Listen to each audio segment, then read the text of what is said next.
tout de suite sur Winner One Télévision. Magazine. Spectateurs de Winner One Télévision, c'est un plaisir d'être devant vos postes récepteurs dans le cadre de cette émission Miroir de Femmes. Miroir de Femmes, une émission socio-culturelle qui vise la promotion de la femme. Aujourd'hui, nous avons un réel plaisir de recevoir devant vous Madame Sylvie Chibassou Zamandou, coordinatrice de Bokutani RDC, ainsi qu'avec Madame Elodie Ngalaka, représentante de Bokutani Belgique. Avec elle, nous aurons à parler sur Bokutani ainsi que sur l'activité qui se tiendra ici à Kinshasa demain. Bonjour Madame. Bonjour, bonjour. Bonjour. Comment allez-vous?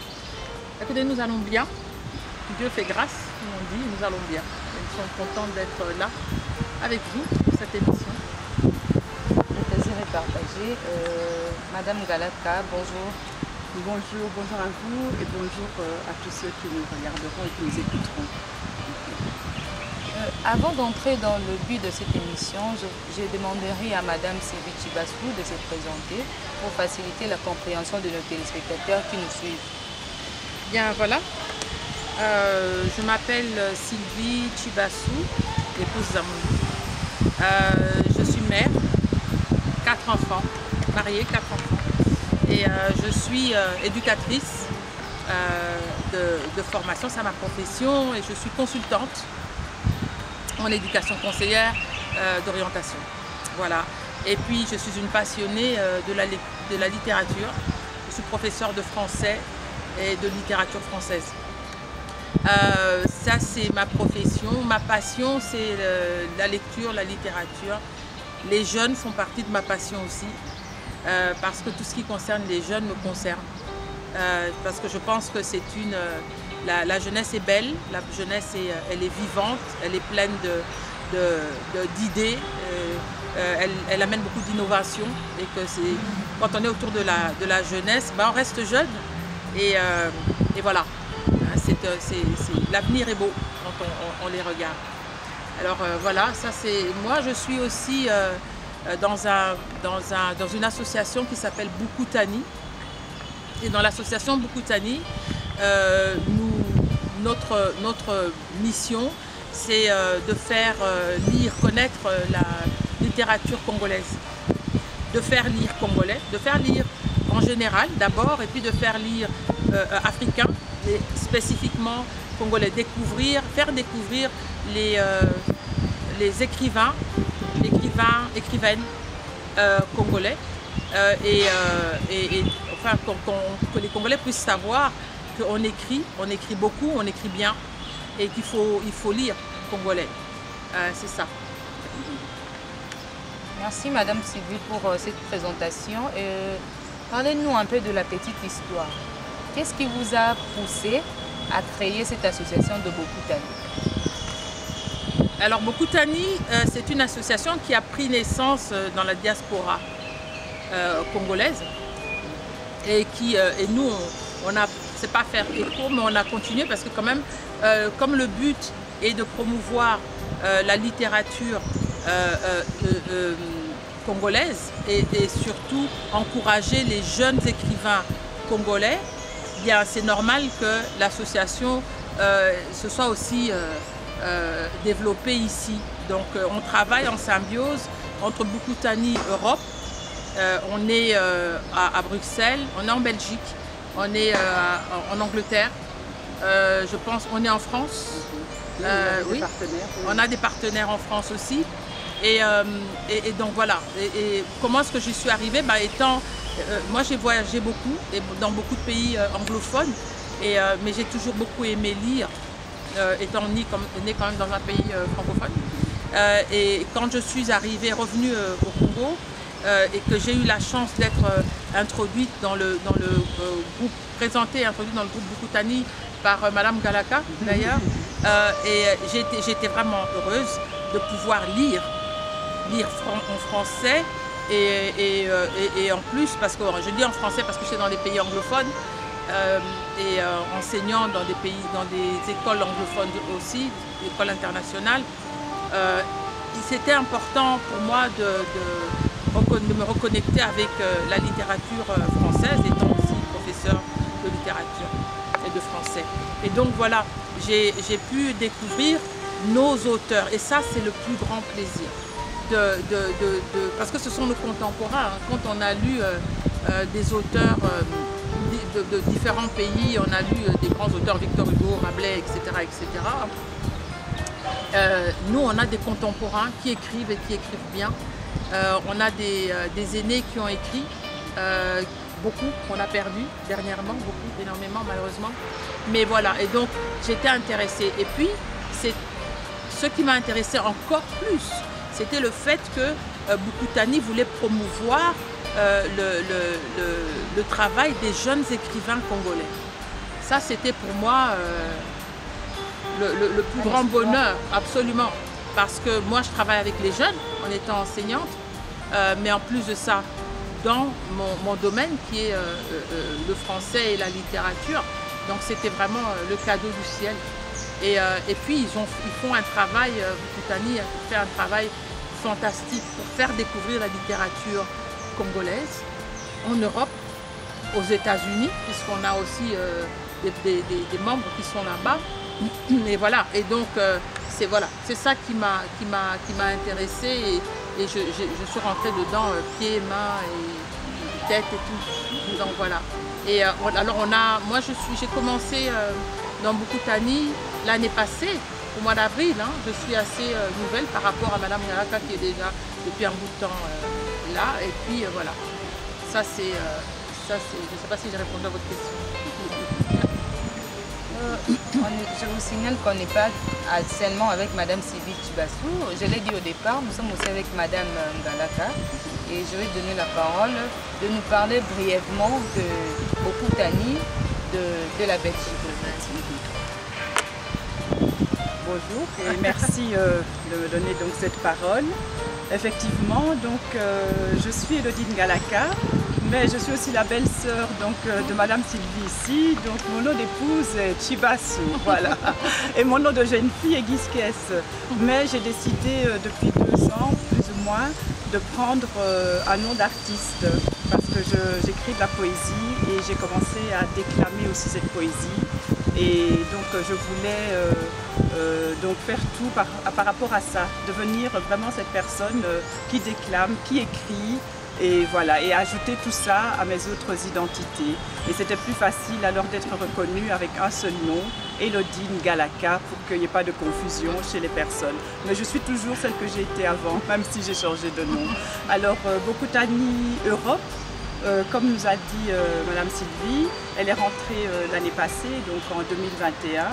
Mais Boukoutani a commencé, donc cette genèse a commencé en 2020. En 2020, en pleine pandémie. Donc ça fait pratiquement 2 ans que Boukoutani existe. Oui, tout à fait. Ça fait 2 ans que Boukoutani existe. Et au départ, nous avions d'abord créé le prix. Nous avons commencé par créer le prix Émilie Flore Fénion. Donc nous nous sommes réunis avec quelques personnes donc, de la diaspora occidentale, justement pour promouvoir les écrivains congolais, les jeunes écrivains congolais. Et nous avons cherché, mais comment faire? Nous ne savions au départ pas si nous allions faire un prix ou une bourse ou une fondation. Et finalement, avec les brainstorming et tout, nous sommes tombés sur le prix. Faire un prix, mais quel prix? Bon, je vais vous passer toutes les réunions, mais bon, ça a été directement le prix Émilie Flore Fénion. Pourquoi d'où vous avez tiré le nom d'Émilie Flore là? Émilie Flore Fénion, on l'appelle l'écrivaine des 2 rives du Congo, parce qu'elle a 4 identités, donc les 2 identités congolaises, l'identité belge aussi et l'identité française.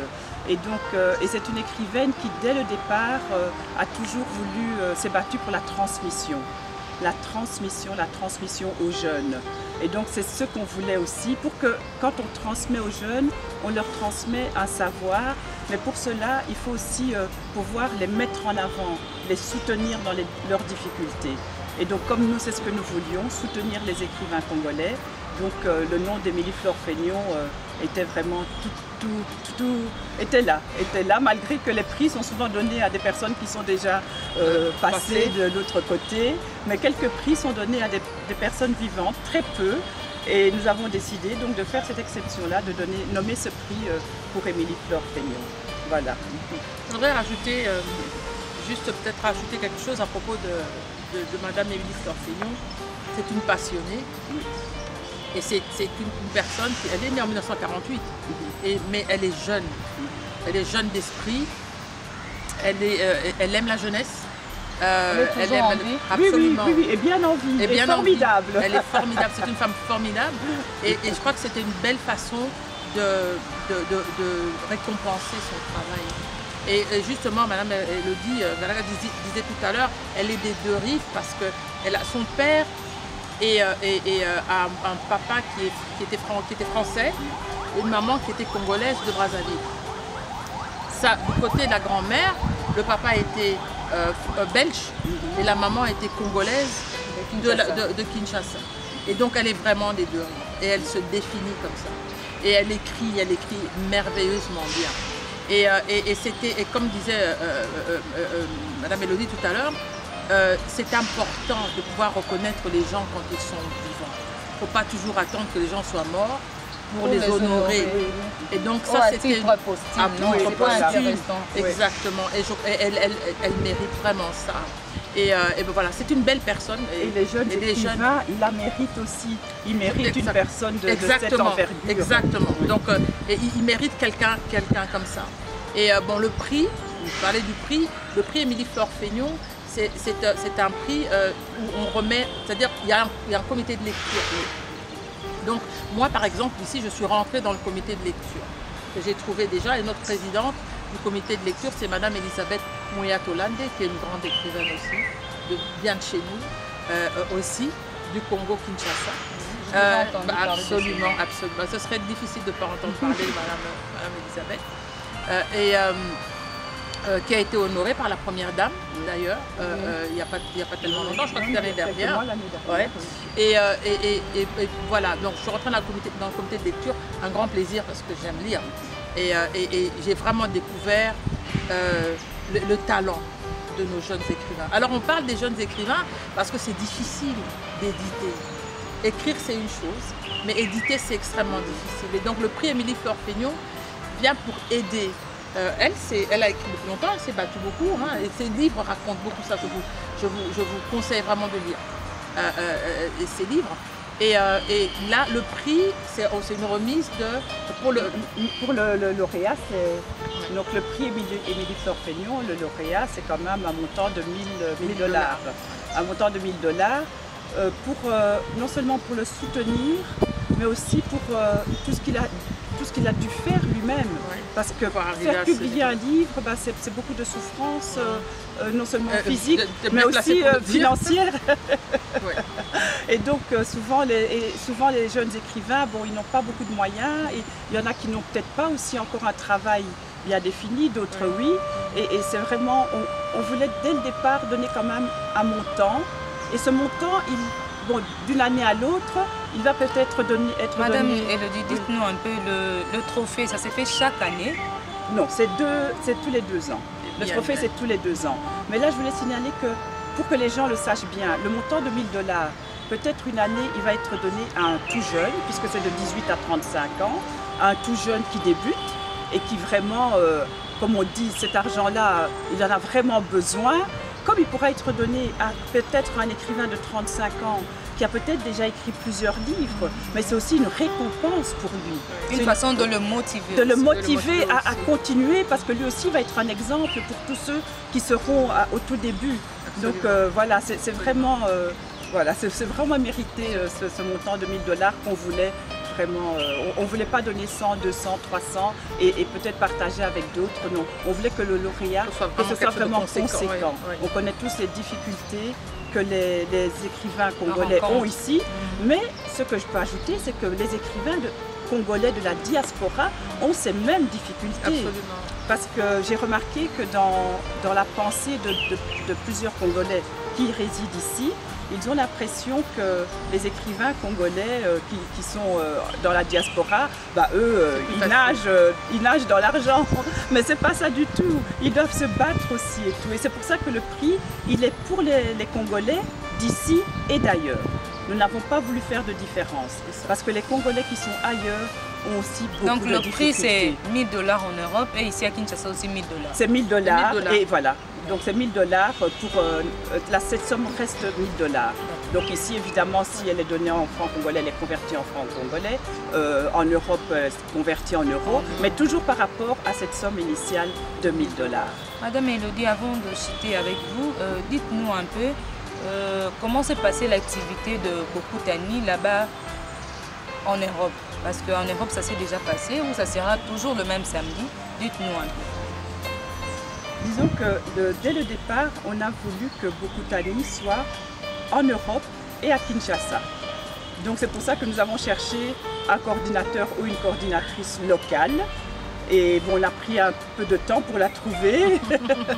Mais je savais que ma belle-sœur, elle était tout à fait apte à cela, mais elle était fort occupée. Donc je n'étais pas sûre qu'elle allait accepter et nous sommes vraiment heureux qu'elle ait accepté parce que même pour le prix spécial, l'édition spéciale de l'année passée, ici à Kinshasa, c'est elle avec les autres personnes autour d'elle qui ont porté ce prix ici à Kinshasa. Et c'est pour ça que cette année, Bokutani Europe voulait vraiment qu'il y ait quelqu'un de l'Europe qui vienne ici aussi pour la soutenir, pour montrer que Bokutani c'est une entité.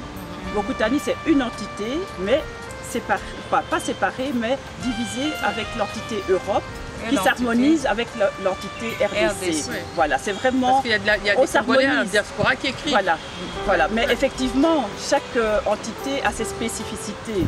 Donc Bokutani RDC ne va pas fonctionner tout à fait comme Bokutani Europe, parce que la vie d'ici et là-bas est différente.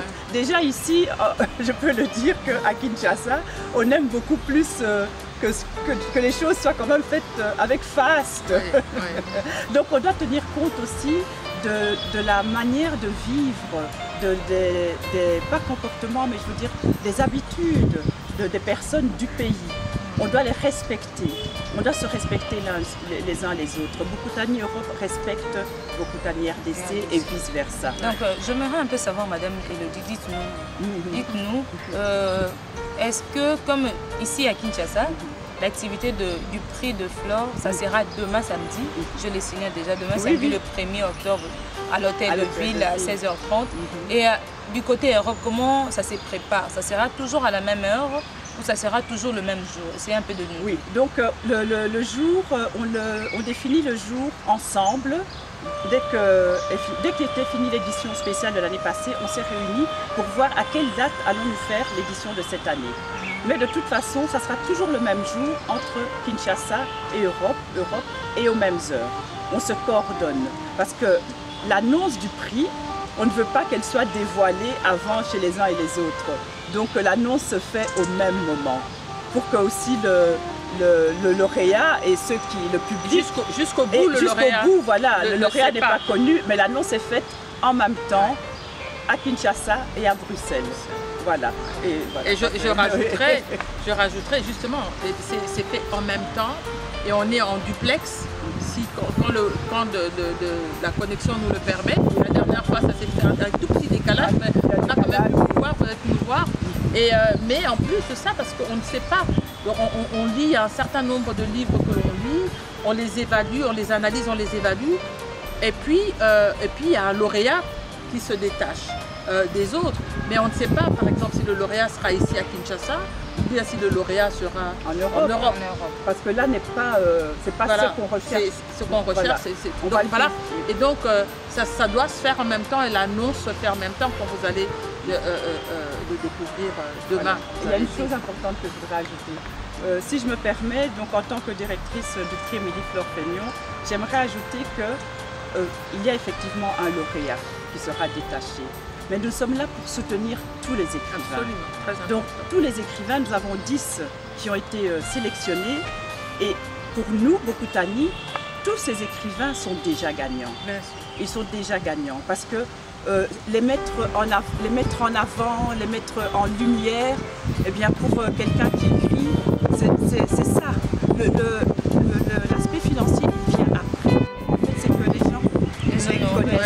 qu'ils honorent, savent qu'ils écrivent. Et puis ça va suivre parce que les gens vont écouter et le livre qu'ils ont écrit, même le livre qui n'aura pas eu de prix, il va suivre son chemin et un beau chemin.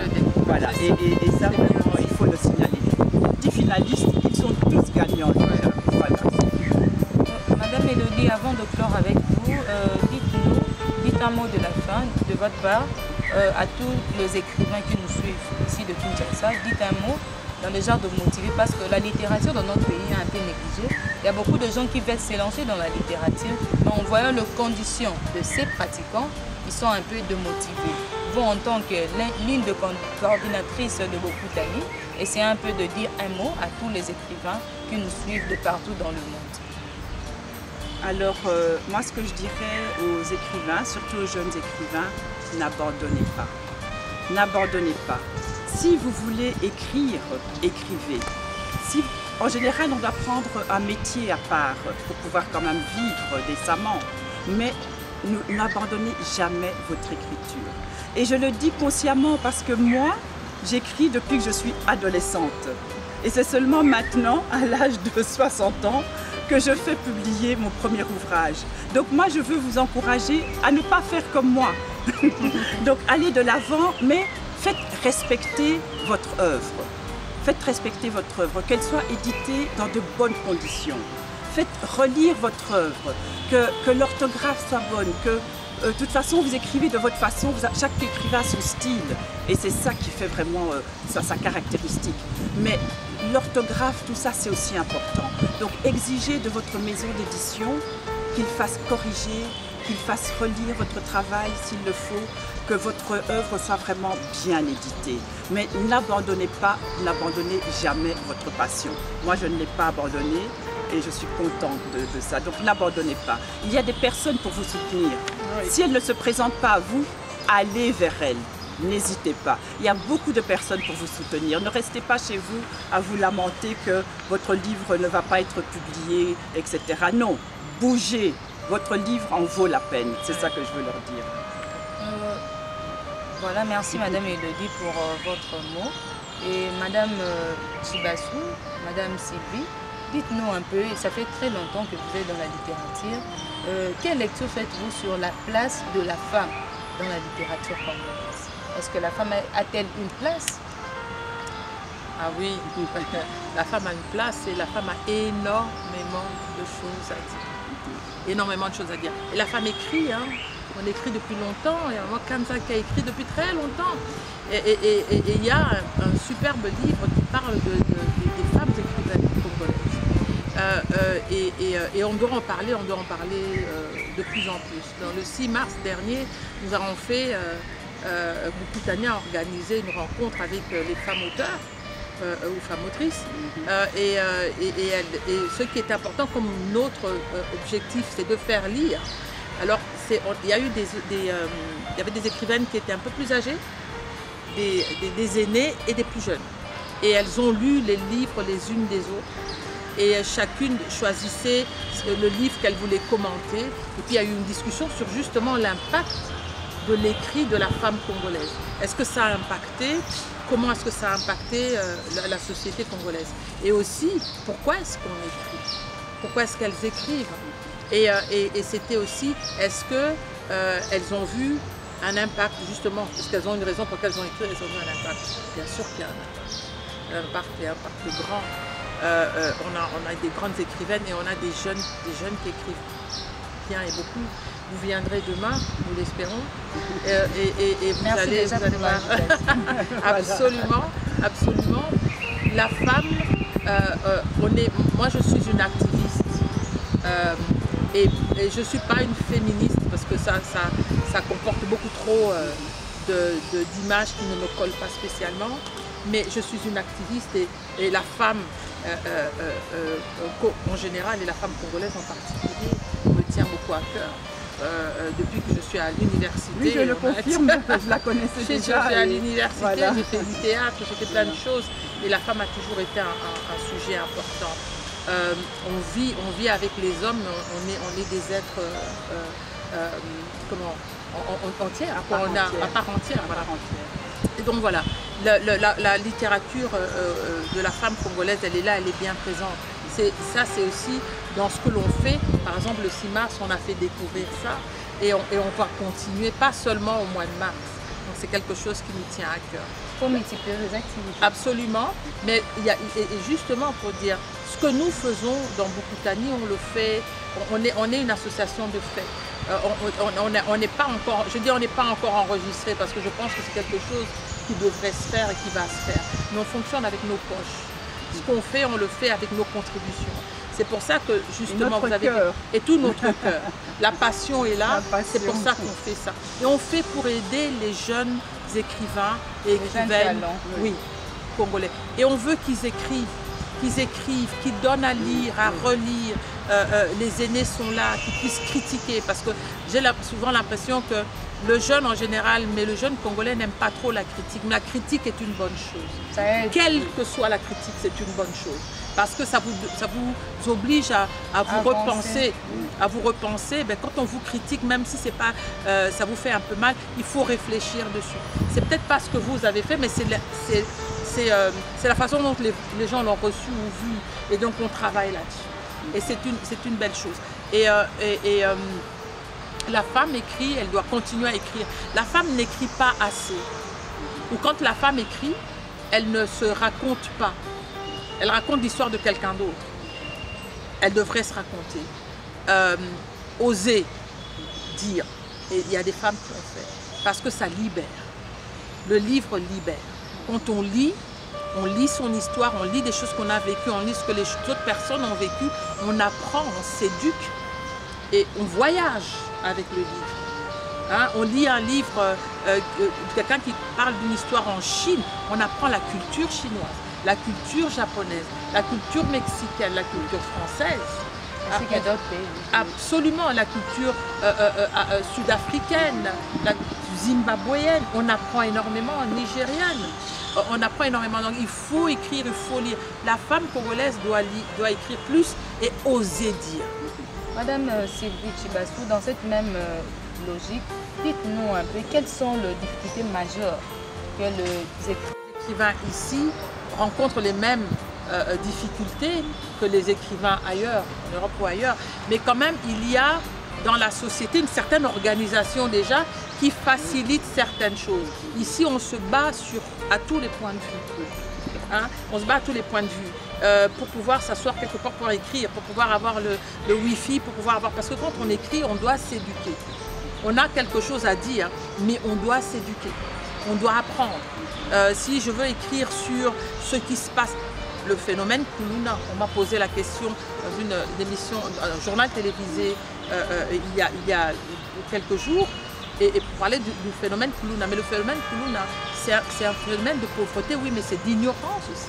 Ce sont des enfants qui n'ont pas été à l'école ou qui à un certain moment ont dû quitter l'école. Ce sont une éducation diffuse. Absolument.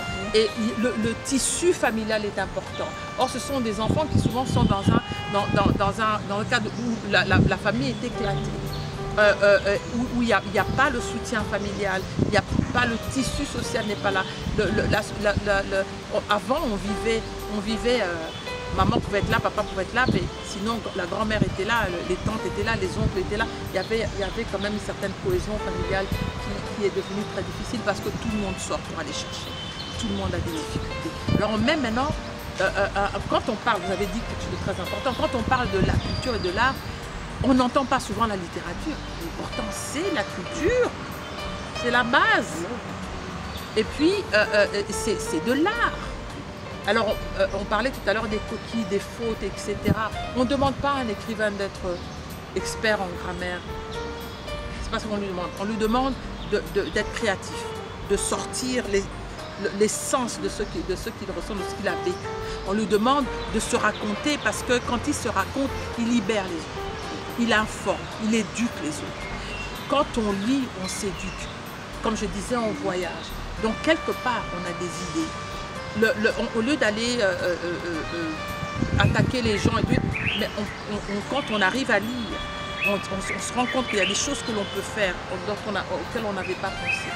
Madame Tiziana fait journaliste. Moi j'aimerais bien parce qu'elle passe à la télévision. Oui, mais si je vais approcher Madame Tiziana, je veux lui demander ce qu'elle fait et je vais avoir une valeur ajoutée. Je vais rajouter quelque chose. Et dans ce que vous faites, dans ce que vous... Je lis Madame Galaka, c'est ma belle-sœur, mais je la lis, je lis ses poèmes, j'apprends énormément. J'apprends énormément, on se connaît depuis tellement longtemps, j'apprends énormément. Et moi j'ai des idées aussi, quand je lis j'ai des idées, je fais des choses. Et partant de ça, qu'est-ce que vous pouvez dire aux autorités? On en a parlé hier. Qu'est-ce que vous pouvez dire aux autorités? Parce que c'est une émission, ils vont suivre cette émission. Quel message pouvez-vous lancer aux autorités? Parce qu'on est en train de chuter petit à petit. Parce qu'ils doivent soutenir la littérature congolaise. Ils doivent soutenir. Le numéro de téléphone, c'est le 0818 742 880. Je vais répondre. Le 0818 742 880. Vous rentrez en contact avec nous. Si on vous demande, soyez des sympathisants. On a énormément de sympathisants sur Facebook. Alors on leur demande, venez nous voir, venez nous soutenir. Vous savez, soutenir une association, c'est 2000 francs congolais, c'est 4000 francs congolais, c'est 10 000 francs congolais, c'est 100 000 francs congolais, c'est autant. Et on peut soutenir les activités. Absolument. Donc, voilà, donc venir prêter, comme pour demain par exemple, nous avions vraiment besoin de beaucoup de mains fortes. Oui. Et en Belgique c'est la même chose. Donc lors des activités, il y a des membres qui sont plus actifs. Donc qui se présentent, ah non, on veut vous aider activement. Eh bien pour les événements, ils nous aident avec leur talent, leur qualité. Oui. Donc il n'y a pas seulement l'aspect financier, mais on peut aussi le soutenir, que ce soit en Europe ou ici à Kinshasa, entrer dans le Bukutani activité et nous soutenir dans tout ce qu'il faut faire. Donc ça c'est vraiment, on apprécie aussi ce genre de soutien. Le soutien, on demande au gouvernement, on demande aux autorités de nous venir en aide. Ce qu'on fait, comme je disais, c'est vraiment nous-mêmes, mais si on a un soutien, eh bien on peut aider plus. Le ministère de Culture et Art. Ministère de Culture et Art, ministère de la Jeunesse. Oui. Parce que quand même, notre mission, c'est la jeunesse. Le ministère des femmes, genre, famille, enfants. Oui, voilà. Famille et enfants. Et tous ceux qui sont de bonne foi, tous ceux qui aiment la littérature, tous les sympathisants. Alors, je disais, parce que c'est pas seulement 100 $. On peut devenir un sympathisant et donner $1 tous les mois. Ça tout fait nombre. Nous, ça nous aide. Et ça peut nous permettre aussi, nous, on achète des livres. Bukutani achète des livres et reçoit des dons. Et même, vous verrez demain, il y aura une table où il y aura des livres. Et on veut que les gens puissent lire. Le premier prix qui avait été remis, c'est un prix spécial qu'on avait remis à Madame Soraya Odia, qui est bibliothécaire à l'Institut français d'ailleurs. Eh bien, c'est parce que c'est une activiste, une ambassadrice. Et elle avait, vous savez, les mamans qui ont, les messieurs, les personnes qui ont un bassin sur la tête avec du manioc ou des fruits ou du pain, elle avait son bassin sur la tête avec des livres et qu'on pouvait acheter vraiment à vil prix. Et elle faisait ça et on l'a récompensée pour cet activisme-là. Mais quand on aide, si on a de l'aide, on peut acheter des livres et offrir des livres dans des écoles. Les écoles ont besoin de bibliothèques. Les enfants ont besoin de lire. Et si on a des enfants qui lisent dans les écoles, même en dehors, il y a ceux qui ne sont pas encore dans les écoles parce que bon voilà, les parents ne peuvent pas, eh bien nous on a dans les projets d'avoir des bibliothèques où les enfants peuvent venir lire. On veut avoir des ordinateurs pour qu'ils puissent faire des recherches, qu'ils puissent commencer à écrire parce qu'on a des ateliers d'écriture. Tout ça, ce sont dans nos projets et ça demande de l'argent. Donc on demande à nos autorités, au plus haut qu'on puisse aller, on demande à la première dame qui fait déjà énormément de choses de nous regarder. D'ailleurs, on était dans l'émission la télévision CSS-TV qui est de la fondation de la première dame. Et on a besoin d'aide.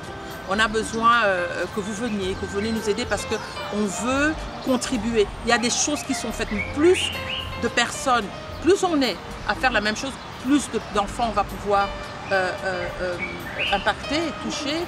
Et voilà, ça commence comme ça. Après, on les met à l'école parce qu'on a assez de moyens. Voilà. Madame Sylvie, nous sommes à la fin de cette émission. Dites un mot par rapport à l'activité de demain. Il y a une grande activité. Quel message vous pouvez dire à toutes les personnes qui nous suivent par rapport à l'activité de demain qui se tiendra à l'hôtel de ville? Ça se tient à l'hôtel de ville. On vous attend à partir de 16h30. On sera en duplex après avec Bruxelles pour l'annonce du prix. Et il y aura d'autres choses, on va remettre aussi, il y a plein de choses, il y aura plein d'autres activités. On va entendre des déclamations, on va entendre un peu de musique, on va manger, parce que nous on aime manger et boire. Mon message c'est venez. On a demandé cette fois-ci, parce qu'en général on le fait, on se retrouve ici au restaurant Yayo. Mais bon, c'est le mois d'octobre, c'est la saison de pluie. Et puis on a un public beaucoup plus grand. On a vraiment été sollicité par les gens cette fois-ci. Donc on a eu le bonheur de pouvoir le faire à l'hôtel de ville. Très belle salle à l'hôtel de ville. C'est la salle polyvalente André Kimbunda. Venez nombreux. On vous demande une participation, une petite participation. On a des jeunes, des étudiants qui nous ont donné 5 $. On a tous des téléphones, on mange tous un petit plat de 2000 ou 3000 de madès ou machin. Donc on peut de temps en temps quand même donner, surtout que c'est pour eux qu'on le fait. Et voilà, donc venez nous voir. On demande une toute petite participation, il n'y a pas de montant exorbitant ni rien, mais venez nombreux. Plus on est, plus on peut mettre de côté pour pouvoir vous aider, vous les jeunes, et notre société. Enfin, je veux dire, les jeunes d'aujourd'hui, ce sont les adultes de demain. Voilà, merci. Moi, je vous signale déjà que moi, demain, je serai là à l'activité de Bokutani de la RDC. J'invite aussi toutes les personnes de venir. Ça sera vraiment intéressant parce que ça se sent déjà échoïne dans ma vie.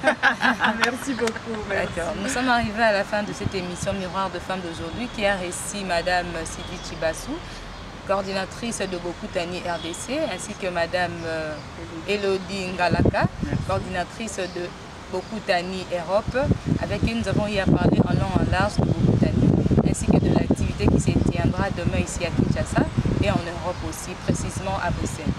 On se retrouve très prochainement avec un nouveau numéro, avec de nouveaux invités. À très bientôt. Bye.